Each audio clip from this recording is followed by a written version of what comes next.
Di lembah subur yang diapit Gunung Sawal dan dialiri Sungai Citandui, fajar baru menyingsing. Dari sisa-sisa kebesaran Tarumanegara yang terpecah, lahirlah sebuah negeri bernama Galuh.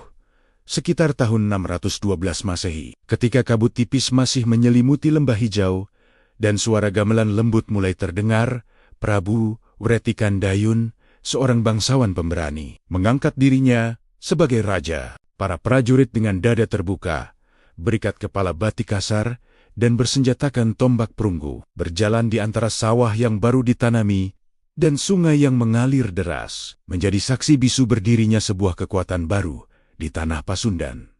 Wretikandayun bukan sekadar penguasa yang haus kekuasaan. Ia adalah seorang penata tatanan yang bijaksana. Di atas singgasana kayu jatinya yang megah namun sederhana, dengan hiasan emas yang tak berlebihan, ia membawa kedamaian dan hukum bagi tanah Galuh.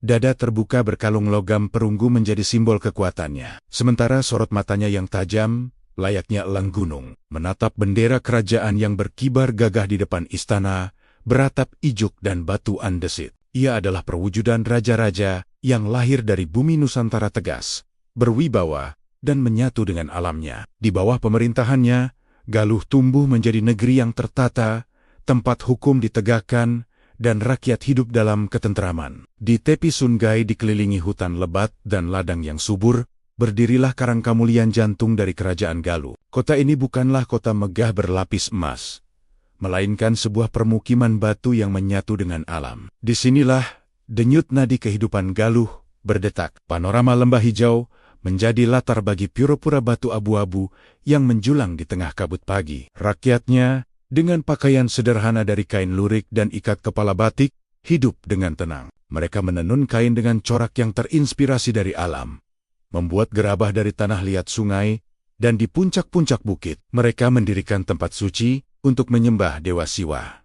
Suara seruling bambu yang dimainkan para gembala dan musik alam Sunda menjadi melodi abadi yang mengiringi kehidupan mereka yang damai. Untuk menjaga keseimbangan kekuatan dengan kerajaan Sunda yang berkuasa di barat, Wretikandayun menempuh jalan diplomasi yang cerdas. Ia tidak memilih jalan perang, melainkan jalan persatuan. Putranya, Mandiminyak, dijodohkan dengan Dewi Parwati, putri dari kerajaan Sunda. Pernikahan agung itu dilangsungkan di bawah pohon beringin besar yang rindang, disinari oleh ratusan lentera minyak yang berpendar keemasan. Pasangan pengantin, dalam balutan busana adat Sunda yang penuh dengan manik-manik, gelang perak, dan kain sutra berwarna coklat keemasan, menjadi simbol penyatuan dua darah, dua kekuatan. Dari persatuan inilah lahir seorang generasi baru yang kelak mengubah takdir Nusantara. Sanjaya, cucu Wretikandayun, yang akan membawa Galuh ke puncak kebesarannya. Namun, zaman selalu bergeser, dan angin perubahan tak pernah berhenti berembus. Setelah Sanjaya naik takhta dan memindahkan pusat kekuasaannya, pengaruh kerajaan Mataram kuno dari tanah Jawa Tengah mulai merayap ke timur. Kekuatan besar dari seberang perlahan tapi pasti menggerogoti kedaulatan Galuh.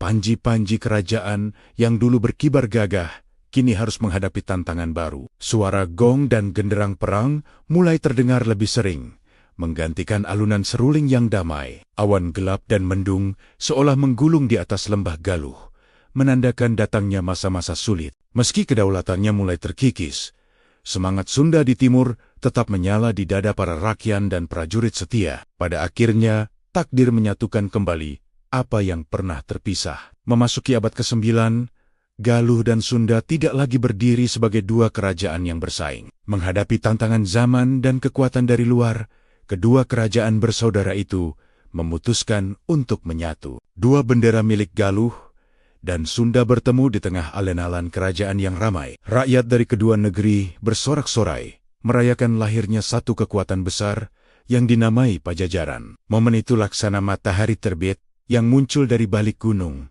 membawa harapan baru. Penyatuan ini bukan penaklukan, melainkan sebuah lambang kesetaraan dua saudara tua, dua roh yang lahir dari satu tanah yang sama, tanah Pasundan. Kerajaan Galuh tidak pernah benar-benar runtuh karena kalah dalam peperangan. Ia hanya berubah wujud, melebur menjadi bagian dari sebuah sejarah yang lebih besar dan lebih agung. Warisannya tidak lenyap ditelan waktu. Di Karangkamulian, batu-batu purba itu masih berdiri kokoh hingga kini, diselimuti lumut, dan dinaungi pepohonan rindang. Di antara reruntuhan istana dan pura, daun-daun kering berguguran di atas arca-arca tua, saat cahaya matahari sore menembus celah pepohonan, menciptakan nuansa keemasan yang magis.